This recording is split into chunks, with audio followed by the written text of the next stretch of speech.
So you might be watching this video if you just moved to a new state, or you've moved in general, or perhaps you're just wondering why you don't have many friends, or whatever the reason might be. I'm sure this video will help explain a lot and hopefully get you moving in the right direction.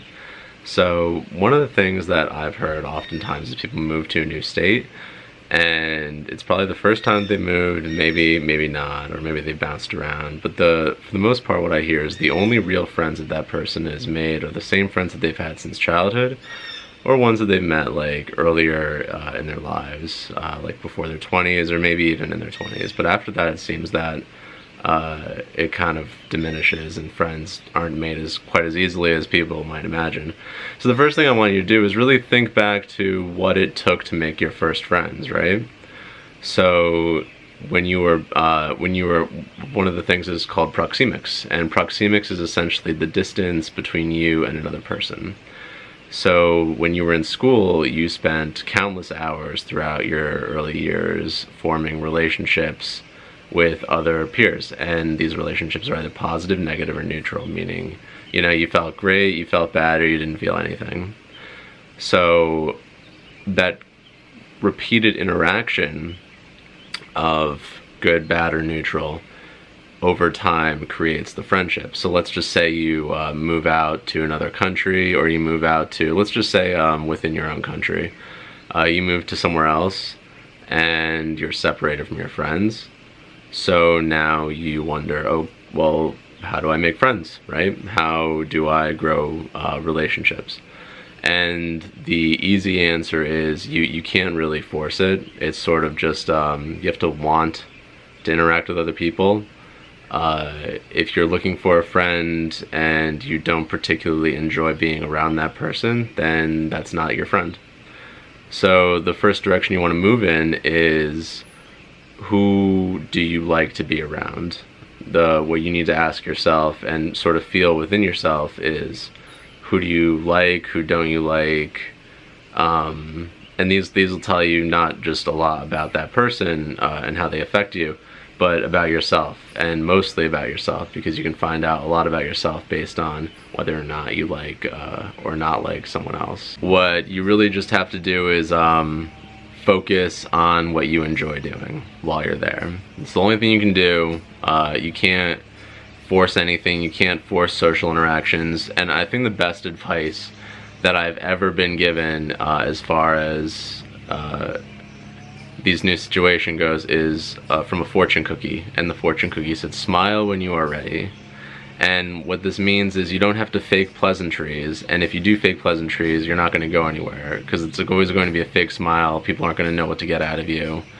So even if that means you're not smiling at all, that's okay. You really got to accept that. A lot of people, and I see it constantly, they'll fake a smile to ease social anxiety, and it really doesn't. It just creates this like unknowingness, like, wait, well, if they're faking a smile, then there's like a level of uncomfort there, and it's always obvious. Your eyes don't squint as much. It's just, it's not there. You don't get that feeling from the person when it's not real. The next thing would be is focus on the people who you enjoy being around, right? Focus on the people who make you feel comfortable.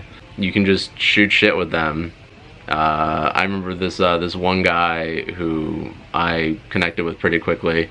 Me and him were like stuck in a break room one time, and we spent like 45 minutes just talking about Game of Thrones and the books, and like the differences between the books and the show, and like fan theories and all this stuff. And it's conversations like that, those fluid ones, the ones like where you can really express emotion about something that you're interested in. Those are the ones that are going to connect you to somebody else.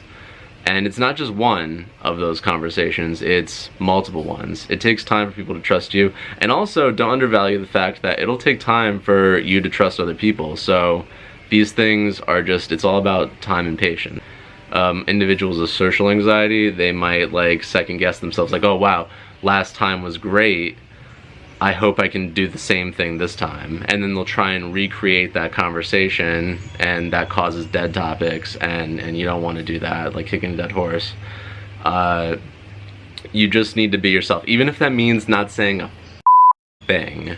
It's just, you have to do what makes you comfortable, and you can't force anything. So over time you begin to trust the other person's reaction to you and how they feel about you, as like, you know, you would trust how your friend, and you would trust that relationship, right? So it would grow into something like that. Those feelings, those similar feelings of trust, and like knowing you guys are, like knowing when you're tight with somebody. It like doesn't happen like that. It never will. And if you find somebody who tries to get tight with you really, really quickly, avoid that person, because it's, and when I say that I mean like in a clingy way, like gives you warning signs, like they'll just come up to you and just start talking shit about somebody else to like try and bond with you over like talking. That's, if somebody does that to me, it's automatically, you know, I'll back off, just because I know that it's a game. So the final part of this that I want to mention is that you can't expect a new friend to have all the same interests as you, or have all the same, or any of the same like political views, religious views, focuses, values. It's not, forming friendships isn't about trying to connect with somebody who's also like you. The next thing is, don't be afraid to make the first move. Once you feel comfortable around that person, don't be afraid to make that first move. And you might be afraid to make the first move because you're afraid of being rejected, and that's why a lot of people never meet anybody, is because you've got two people who are afraid to make the first move, and then nothing happens. So you need to reframe that as, if you don't make that move, you will regret it much more than if you make that move and get rejected. Because then you know, you'll never be wondering, and there's a really good chance that if you feel comfortable around that person, they also feel comfortable around you. Don't be afraid to make these attachments because you think that they're volatile, or they'll consume too much of your time, or they're impermanent. Because a lot of the things I've noticed is that people who move, they lose a lot of their attachments, and so they've reformed this idea in their head that forming new attachments, they're impermanent, and you know, or they have to hold on. Either they're impermanent, they don't go after them, or they have to hold on really, really tightly to those attachments, and so that they don't go away, because they can't stand to lose them again. You do have to make certain steps, but they're just the natural ones, like asking to hang out. It shouldn't be like a date. It should just be like two things you guys might be interested in. It's got to be something you want to do, right? And you just want them to go along with you. Like if you're a runner and you meet somebody who's also a runner, awesome. Now you guys have something that you can do together, if they're down too. So it's got to be something that you already want to do. And it can't be something, and don't be doing something all the like, maybe sometimes it's fine, but like, don't be doing something all the time that you do not want to do just because they want to do it.